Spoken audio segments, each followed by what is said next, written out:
Ayer un pequeño repaso de lo que vimos ayer. Ayer hablamos de los peligros que afronta la Iglesia y hablamos de que siempre fue la estrategia. Lo llamamos peligros del siglo XXI, pero en realidad son los mismos peligros de todos los tiempos. A ver. Sí, bajas ahí estamos. Entonces, hablamos de las iglesias de Apocalipsis, como la doctrina de Balaam, ¿se acuerdan? Las doctrinas influyen en la vida de las personas. La estrategia de Satanás es infiltrar el pecado para que el pecado haga su obra destructora. Y hay doctrinas que impulsan al creyente a desviarse de la fe. Y entonces hablamos de distintas doctrinas. Claro, nos empezamos a abocar a una de ellas que ha causado mucho daño en este último tiempo. Hubo otras, mencionamos 50 años atrás, el surgimiento del carismatismo ha dividido muchas iglesias.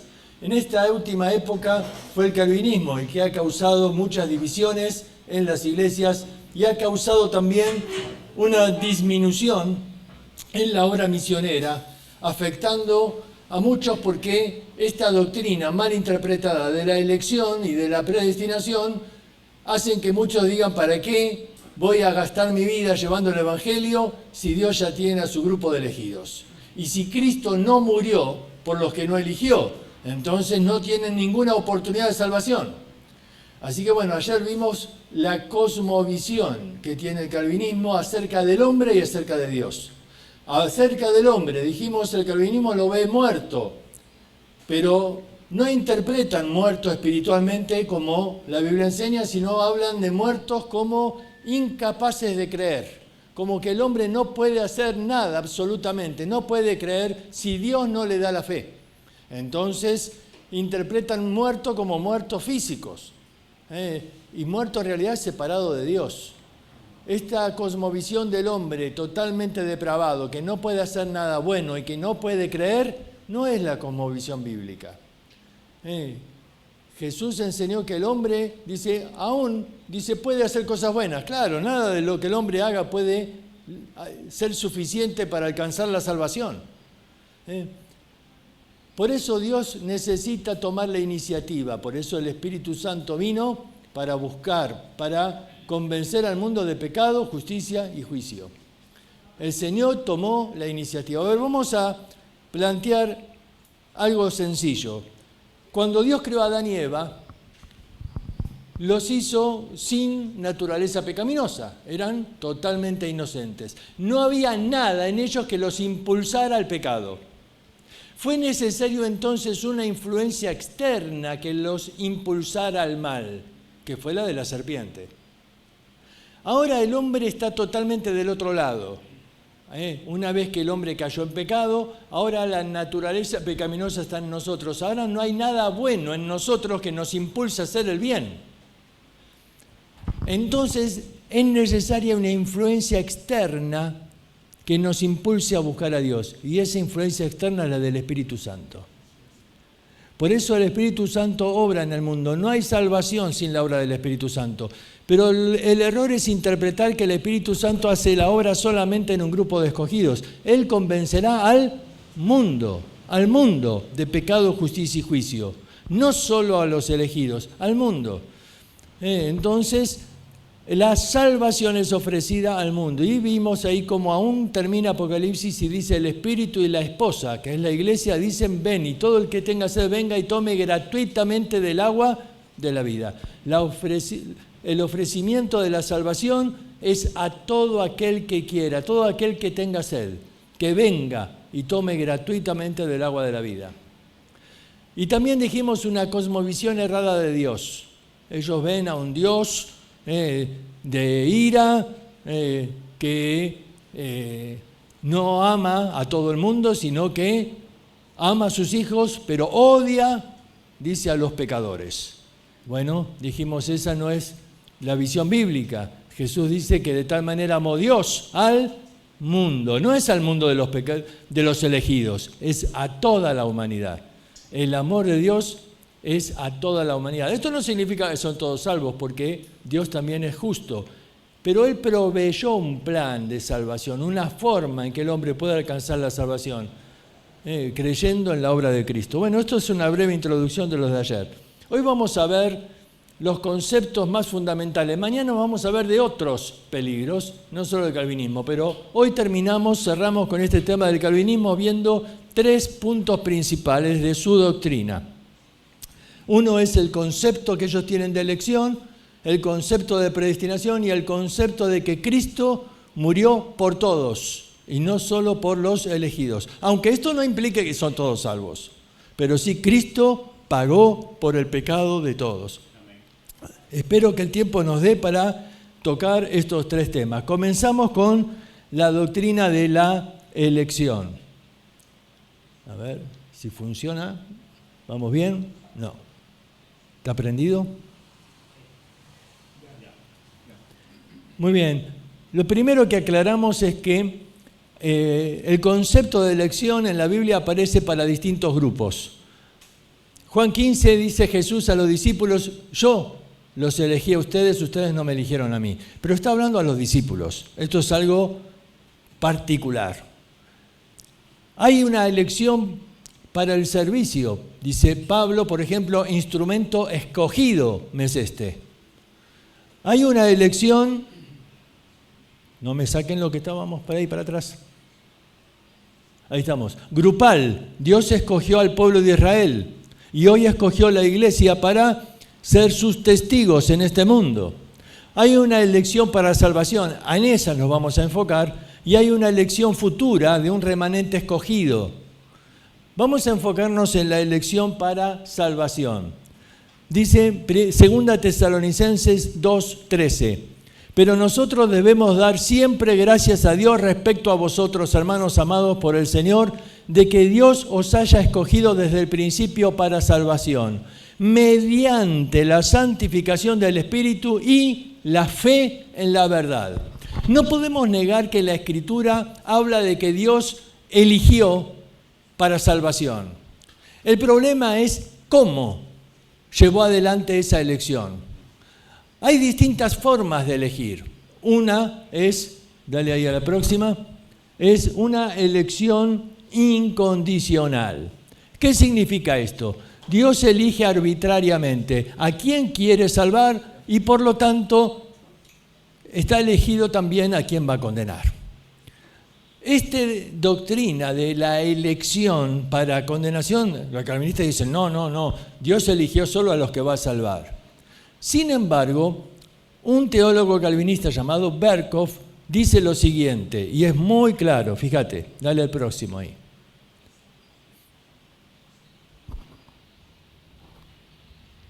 ¿Qué pasó? Dale a la otra. Dice, Berkhof declara, la doctrina de la reprobación naturalmente sigue a partir de la lógica de la situación. El decreto de la elección inevitablemente implica el decreto de la reprobación. Si el Dios infinitamente sabio, poseedor de un conocimiento infinito, eternamente ha propuesto salvar a algunos, entonces Él también, por ese mismo hecho, se propuso no salvar a los otros. Si Él ha escogido a algunos, entonces Él ha, por ese mismo hecho, también rechazado a los demás. Es decir, es innegable, si yo elijo a quién voy a salvar, en ese mismo momento estoy eligiendo rechazar a todos los demás. Pero ayer dijimos, un atributo de Dios es que Él no hace acepción de personas. Y al elegir a algunos y rechazar a otros, estaría haciendo acepción de personas. Y esto pone ciertas dudas en cuanto a la justicia de Dios. ¿Es Dios justo si solamente eligió a algunos? Y también nos lleva a preguntas, ¿por qué eligió a tan pocos? ¿No podría haber elegido al menos mitad y mitad? ¿Por qué dice que son pocos los escogidos? Esto nos llena de preguntas. Ayer dijimos, ¿te acuerdas? Algunos llegan a pensar entonces que la misericordia de Dios, ¿cómo es? Extremadamente estrecha. No, de ninguna manera. Ellos dicen, pero claro, este autor está razonando y dice, bueno, porque estrecho es el camino que lleva a la salvación. Si Dios quisiera salvar a más, hubiera hecho un camino más ancho. Bueno, todo esto parte por un mal concepto. La doctrina de la elección condicional es una doctrina arbitraria y que no está de acuerdo con la palabra de Dios. Porque claramente la Biblia dice que Dios quiere que todos sean salvos y vengan al conocimiento de la verdad. Dios quiere que todos se salven, entonces ¿por qué elegiría a tan pocos? No está de acuerdo con el concepto bíblico. Dale ahí al próximo. Dice, elegidos según la presciencia. Esta palabra es el conocimiento previo de Dios. En santificación del Espíritu para obedecer y ser rociados por la sangre de Jesucristo. ¿Qué es lo que Dios conoció de antemano? Vamos al otro versículo, Romanos 8, 29. A los que antes conoció, es la misma palabra griega, la misma palabra. Presciencia acá se traduce a los que antes conoció. A estos predestinó para que fuesen hechos conforme a la imagen de Cristo. Vamos a hablar de predestinación después, pero queremos decir, Él conoció algo de antemano. Vayan marcando esto, ya vamos a llegar al punto. Apocalipsis 17, 14. Pelearán contra el Cordero y el Cordero los vencerá, porque Él es Señor de señores, Rey de reyes, y los que están con Él, que son llamados, elegidos y fieles. A ver, los que están con Él tienen estas tres características. Son llamados. Quiero decirte algo, siempre que se habla de elección está el concepto de llamados. Vamos a explicarlo ahora en un momento. Llamados. Son elegidos y fieles. Ahora, quiero aclarar algo de la palabra fieles. En griego, el concepto de esta palabra simplemente es que tengan fe. Nosotros, en castellano, al concepto de ser fiel, hablamos de alguien que...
No habían hecho ni bien ni mal. Es decir, la elección no tiene que ver con las obras. Dios no elige a los buenos. No tiene que ver con eso la elección. Dice, para que el propósito de Dios conforme a la elección, Dios tiene un propósito. Conforme a la elección permaneciese, no por las obras, pero otra vez aparece el concepto, sino por el ¿qué? Llama. Todo esto te va llevando a un concepto. ¿A quién elige Dios? ¿Qué es lo que Él conoció de antemano? Nosotros tenemos que aclarar este concepto. No es la única manera de elegir la elección arbitraria. Hay otras maneras de elegir. Vamos a poner un ejemplo. Supónganse que voy a una perrera, ¿no? Que acá es así también, que juntan a los perros de la calle, vagabundos ahí, los llevan a un lugar y me dicen, bueno, te damos la posibilidad, ¿quieres adoptar alguno? Llevarte a tu casa, elegí el que quieras, o a todos los que quieran. Al resto los vamos a matar porque no tenemos presupuesto para darle de comer. Bueno, yo tengo que elegir. Puedo elegir arbitrariamente, ¿eso qué sería? Bueno, a ese, porque me cae simpático. Aquel otro, porque me parece bonito. Yo sé que estoy eligiendo también que el resto ya saben cómo van a terminar. Pero puedo elegir de otra manera. Yo puedo poner una condición. Yo puedo decir, bueno, yo voy a llamar uno por uno a los perros. El que responde a mi llamado es el que yo voy a elegir. En el mismo momento en que yo coloqué la elección, ya están elegidos. Ahora, claro, falta ejecutar después el proceso. El proceso va a llevar tiempo. Yo tengo que llamar uno por uno y ver quién cumple. Pero si yo sé de antemano quién va a responder, yo hasta puedo tener el nombre de ellos escrito en una lista. Ahora, esto no libera a cada perro de tener que responder cuando yo lo llamo y venir a mí. Ellos ni siquiera saben, ni entienden nada. Simplemente yo lo llamo. Ahora, yo puse una condición. Una condición que hace que cada perro tenga su parte de responsabilidad. Ahora, Dios colocó una condición desde el principio. Por eso dice a los que antes conoció. A ver, Él eligió a Jacob. ¿Por qué? ¿Era mejor que Esaú? ¿Era más bueno? ¿Quién era mejor? La verdad es que los dos eran... Si hacían un concurso a ver quién era más malo, perdían los dos. Los dos eran malos. Uno era un incrédulo carnal que vivía por solo el presente, no le importaba ni Dios, ni el futuro, ni la herencia. Y el otro era un mentiroso, estafador que engañó a su propio padre. A ver, ¿con quién te quedás? Yo con ninguno. Pero Dios había puesto una condición, y la condición es fe. Fe, el que responde al llamado de Dios. Esta condición se cumple en todos los tiempos. Dios llamó a Abraham, y Abraham creyó y le fue contado por justicia. Hubo una condición, creer, y Abraham respondió. ¿Fue elegido por Dios arbitrariamente? No, Abraham creyó. En realidad, antes de Abraham, ¿quién había respondido al llamado? Taré, porque su padre fue el que salió de Ur de los Caldeos. Pero el padre no creyó, Abraham creyó. Y Abraham tuvo fe, y él dice, su fe le fue contada por justicia. A ver, Dios eligió a Jacob porque Jacob creyó, tuvo fe. Y el propósito de Dios conforme a la elección se cumplió. Por eso Apocalipsis decía, los que están con él son escogidos, sí, porque han tenido fe. ¿Y han recibido qué? El llamado. Ahora, este concepto del llamado es lo que tenemos que entender. Vamos a ir a la próxima. Dice Jesús ahí en Mateo capítulo 16, yo edificaré mi iglesia. ¿Qué entendieron los discípulos? Porque nosotros cuando hablamos de iglesia tenemos una cosmovisión, como ayer hablamos, muy clara de lo que es una iglesia. Pero ¿qué entendían ellos? El concepto de iglesia había surgido 300 años antes de Cristo. No era un concepto religioso. El concepto de iglesia lo formaron los griegos. Ellos habían conquistado el mundo y ellos habían hecho un sistema de colocar gobernadores sobre distintas ciudades. Entonces, estos gobernadores se llamaban tiranos. Ahora, para nosotros, ¿qué es un tirano? Pero en aquel tiempo no, simplemente un tirano era un gobernador. ¿Por qué llegó a tomar el significado que tenemos hoy en día?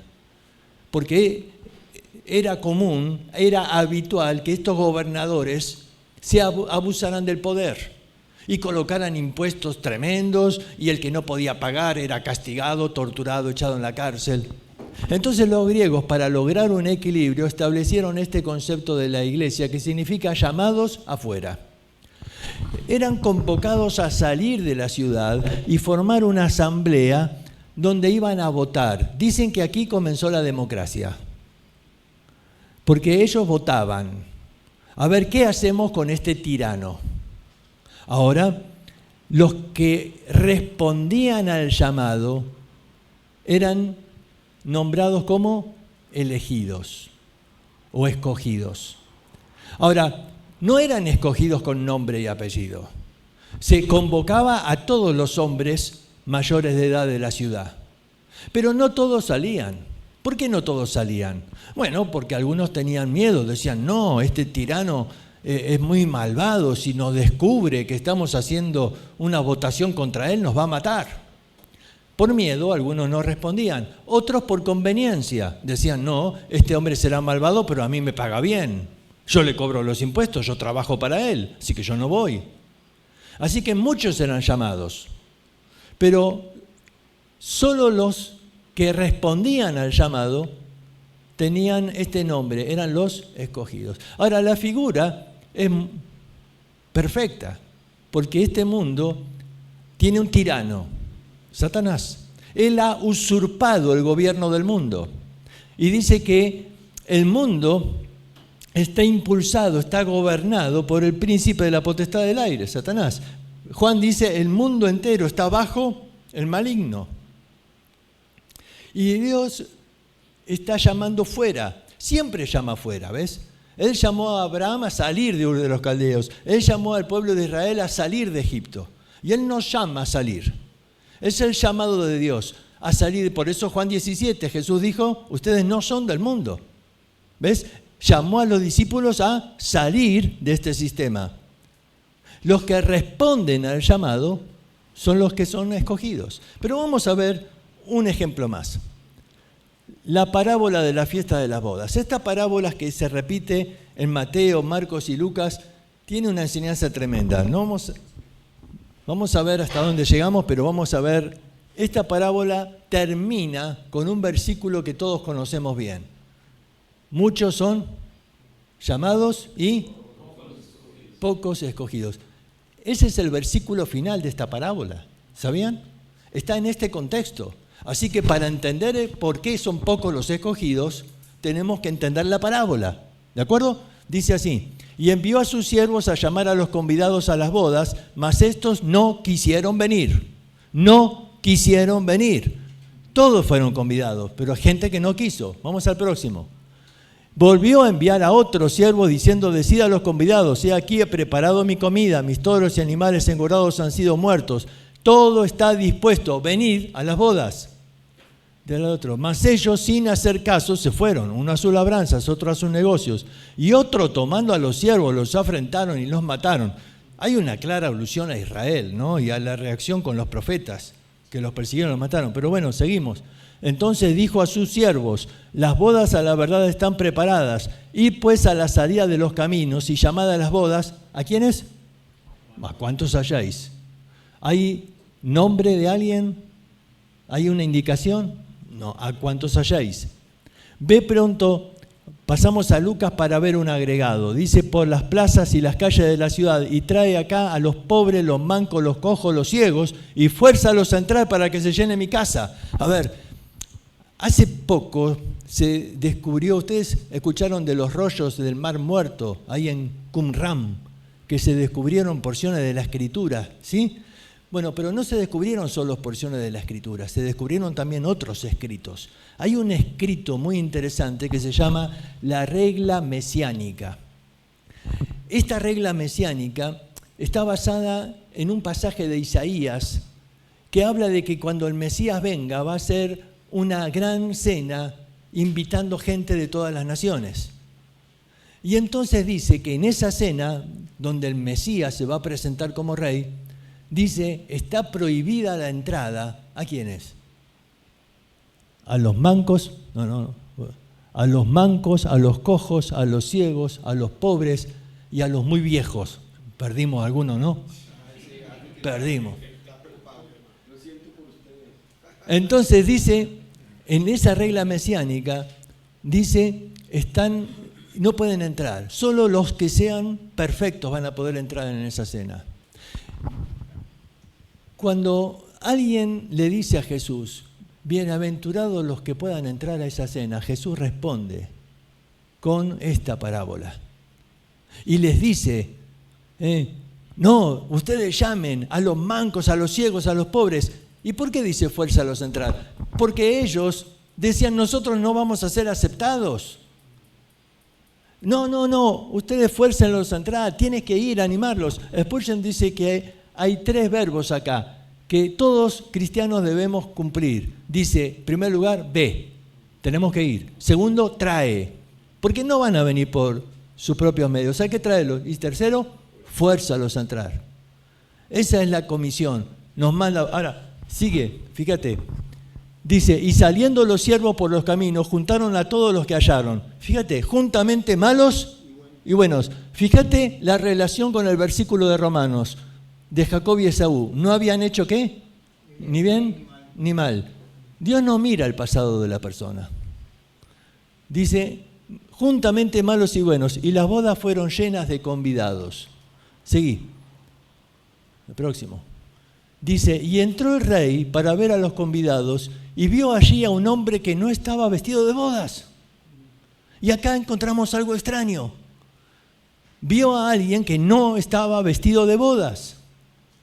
Ahora, tenemos que entender la costumbre de aquella época para entender esto. Fíjense la pregunta que le hace. Le dice, y le dijo, amigo, ¿cómo entraste aquí sin estar vestido de bodas? ¿Que había un vestido de bodas? ¿Cómo era? ¿Y cómo era que el pobre y el mendigo iban a poder entrar? ¿De dónde iban a sacar el vestido? La costumbre era la siguiente. Cuando un rey hacía una fiesta, un rey, un hombre rico hacía una fiesta, la fiesta duraba muchos días.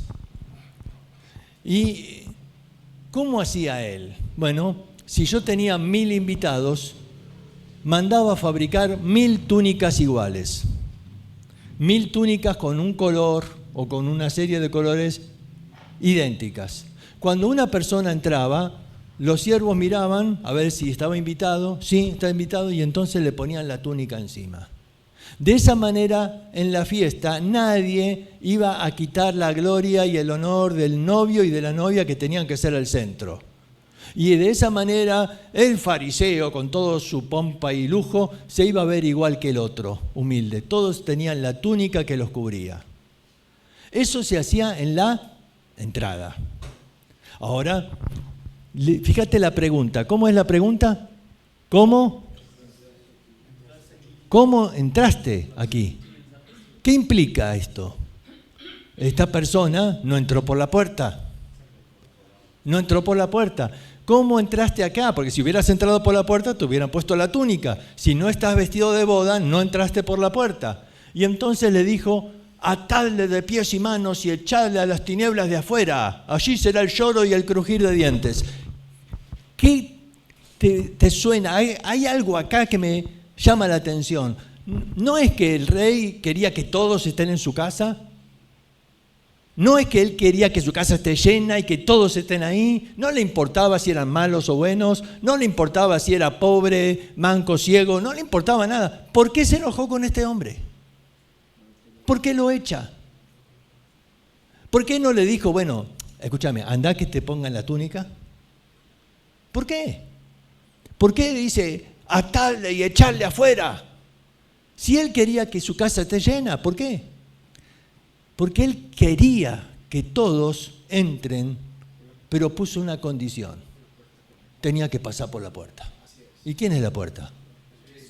Cristo es la puerta. Él dijo, yo soy la puerta. Así que esto nos enseña algo, porque ¿cómo termina? Fíjate, termina porque muchos son llamados y pocos. ¿Quiénes son los escogidos? Los que pasan por la puerta. Por eso son pocos, porque son pocos los que han puesto su fe en Cristo. Ahora, acá vemos dos cosas. Por un lado, el corazón de Dios. Él quiere que todos sean salvos. Él quiere que todos sean salvos. Y dice, no me importa su pasado, tráiganlos, fuércenlos a entrar. Yo quiero que todos sean salvos. Pero por otro lado, vemos que hay una condición. Dios quiere que todos se salven, pero Él puso una condición, tenés que pasar por Cristo. Si no pasás por Cristo, afuera. Aunque yo quiero que seas salvo, pero si no pasás por Cristo, afuera. Esa es la condición. Esto nos enseña que cuando dice muchos son llamados y pocos escogidos, esta elección es condicional, es para el que pasó por la puerta, es para el que cumple la condición. Y el otro pobre, bueno, si querías, estar en la cena, no había que pagar entrada, ya fue pagada, solo tenías que pasar por la puerta. ¿Por qué son pocos los escogidos? Porque son pocos los que van por ese camino estrecho. Porque el mundo ofrece muchas cosas, ¿no? Pero no es que Dios quiere que sean pocos, ¿ves? Esto nos enseña este concepto de elección. Dios quiere que todos se salven, pero son pocos porque son pocos los que deciden confiar en Él. ¿Alguna pregunta?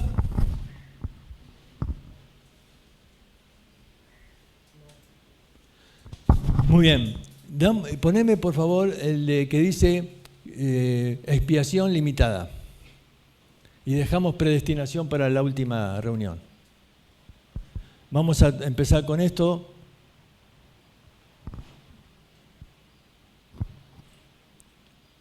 ¿Por quiénes murió Cristo?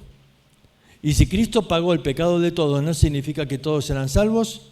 Vamos a tratar de explicar este punto rapidito, nos quedan 15 minutos, y dejamos predestinación para la próxima hora, que es más largo. Dice así, que este es lo que dice un calvinista, dice así, que la cruz de Cristo proporciona una salvación segura y real para todos a quienes Dios pensó salvar y solo para ellos. Como que la cruz de Cristo no proporciona salvación para todo el mundo, sino solamente para los que Él pensó salvar. Spurgeon dijo así, no puedo imaginar un instrumento más dañino en manos de Satanás para la ruina de las almas que un ministro que le dice a los pecadores que no es su deber arrepentirse de sus pecados y creer en Cristo, mientras que enseña que Dios odia a algunos hombres infinitamente por ningún motivo, sino solo porque Él escoge hacerlo y que Cristo entonces no murió por ellos. Clarito, ¿no? Spurgeon dice que esta doctrina es un instrumento satánico que no es la verdad bíblica. Y eso que muchos dicen que Spurgeon fue calvinista. Sin embargo, él declaró esto que va totalmente en contra de lo que el calvinismo dice hoy. Porque ellos enfatizan que Dios odia a los pecadores y llegan a decir que la frase, ¿escucharon esa frase? Dios odia al pecado pero ama al pecador. Ellos dicen, esa frase es una herejía, dicen. Ellos dicen, esa frase la dijo Mahatma Gandhi. Pero no dicen toda la historia. Porque es verdad que esa frase la cita Mahatma Gandhi, pero si uno lee toda su declaración, Gandhi dijo lo siguiente. A Gandhi le predicó un misionero de Inglaterra. Y Gandhi dijo, lo que me impacta de los cristianos es que Dios, el Dios de los cristianos, ama a los pecadores y odia al pecado. Es decir, Gandhi dijo esa frase citando lo que le dijo este misionero de Inglaterra. Es decir, que no es un concepto pagano. Y nosotros vemos en la Escritura que Dios ama a los pecadores. Ayer hablamos algo de esto. Dios ama a los pecadores. Entonces, este concepto de que Dios solo ama a un grupo y Cristo solo murió por ellos, no nace en la Biblia y tenemos que explicarlo con algunos conceptos. En primer lugar, dice, el cual se dio a sí mismo en rescate por todos. La palabra rescate acá es única vez que aparece en la Biblia. Cuando esto sucede, tenemos que buscar referencias de cómo se usaba la palabra en el mundo de aquella época. La palabra es antilitrón y esta palabra se usaba en aquel tiempo con el significado de un antídoto. Un antídoto. A ver, Él se dio a sí mismo en rescate por todos. Él se dio a sí mismo como el antídoto para todos. Si todos acá estamos envenenados, todos estamos envenenados, y yo les digo, miren, acá traje el antídoto, es suficiente para todos, alcanza. Cada uno tiene que venir y aplicarse el antídoto, tomar o aplicarte la vacuna y ya está, solucionado. es suficiente para todos, ¿sí? Ahora, no todos van a salvarse. ¿Por qué? ¿Porque el antídoto no sirvió? No, no es eso. ¿Porque no hay suficiente? No, no es eso. Porque algunos dicen, no, yo no creo que ese antídoto me pueda curar a mí. No, hay una trampa ahí.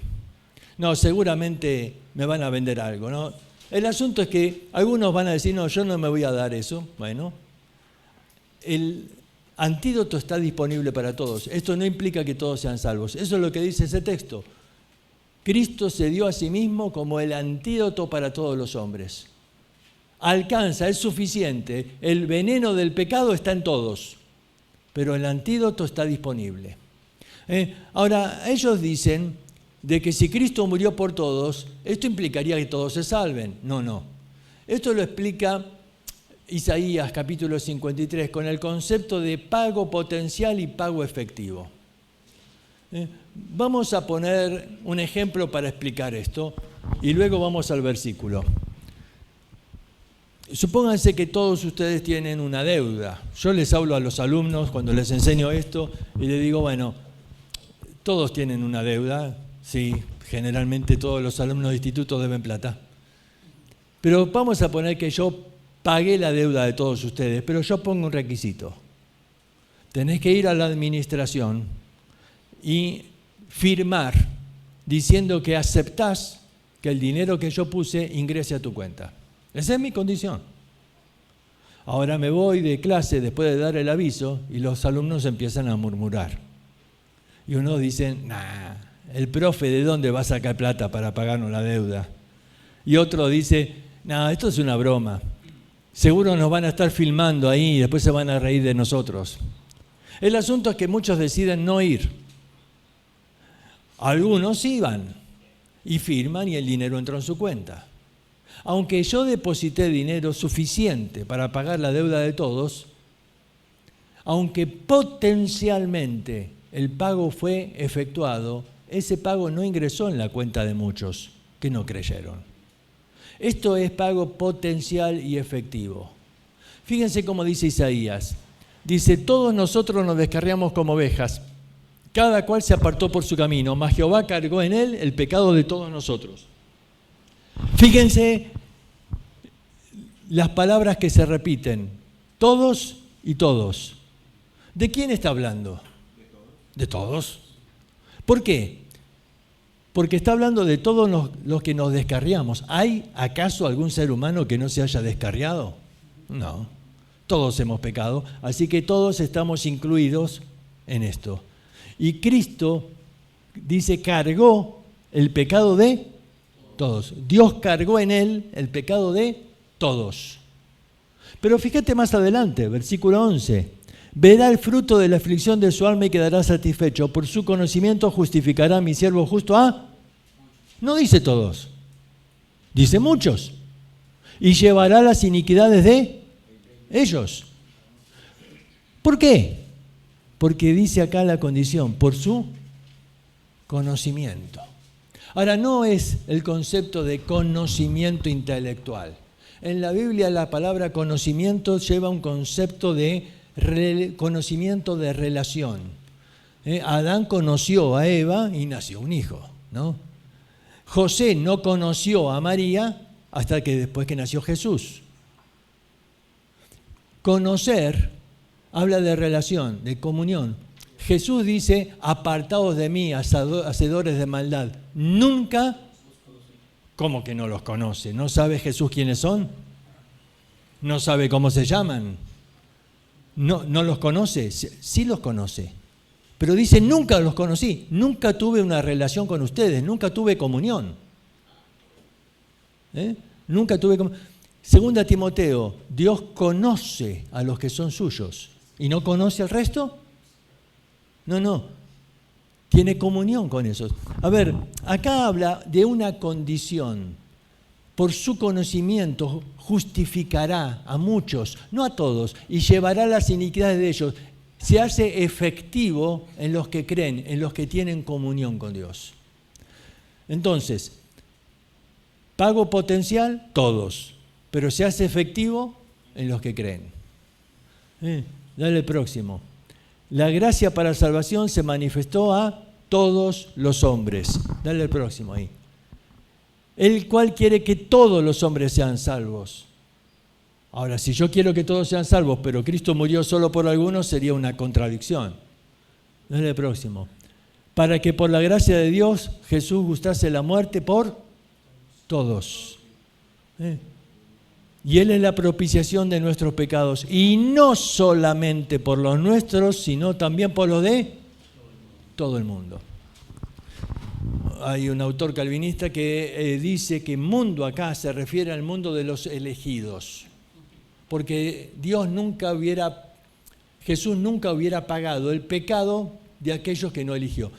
No existe un mundo de los elegidos, pero aparte, si fuera así, habría una contradicción en este versículo. Porque claramente acá hay dos grupos.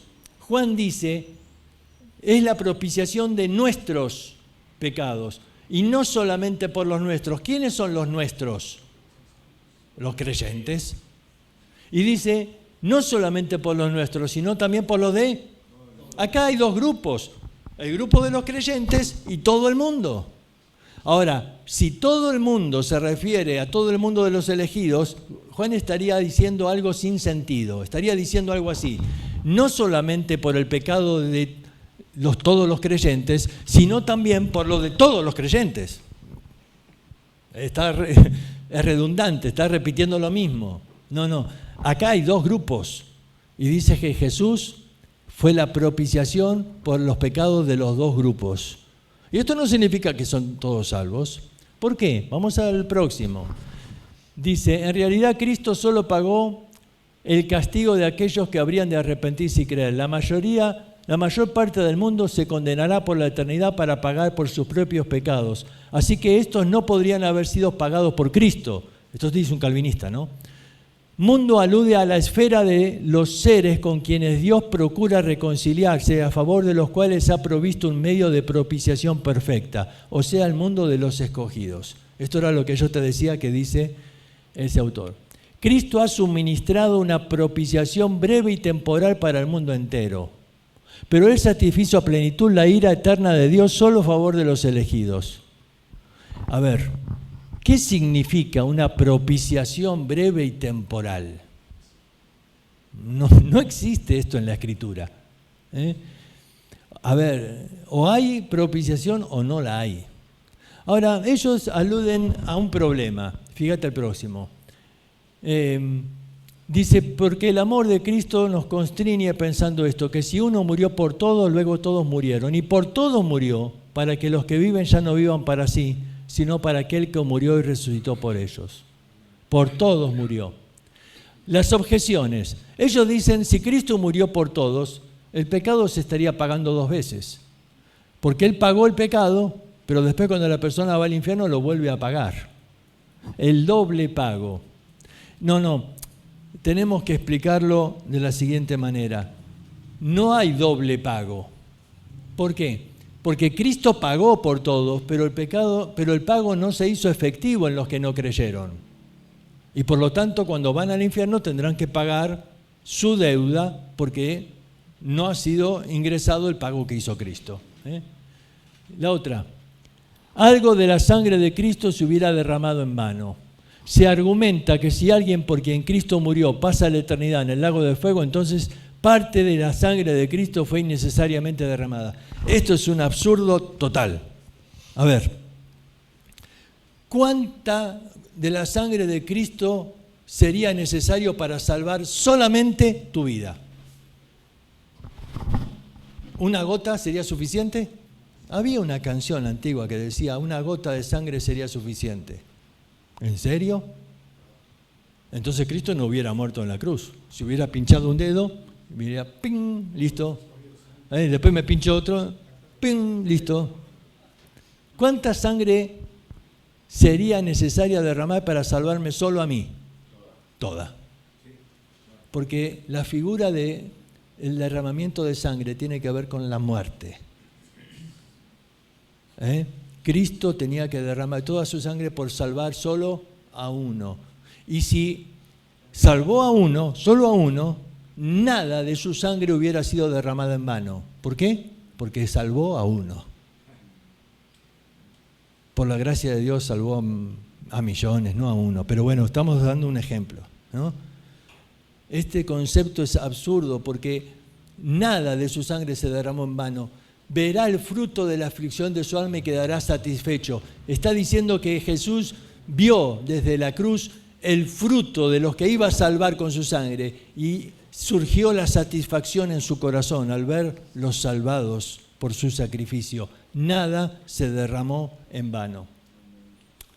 Muy bien, vamos a otro más, ya terminamos, ¿no? Listo. Entonces, justito, las 6, justo. Así que tomamos el intervalo y luego vemos el segundo tema de la predestinación.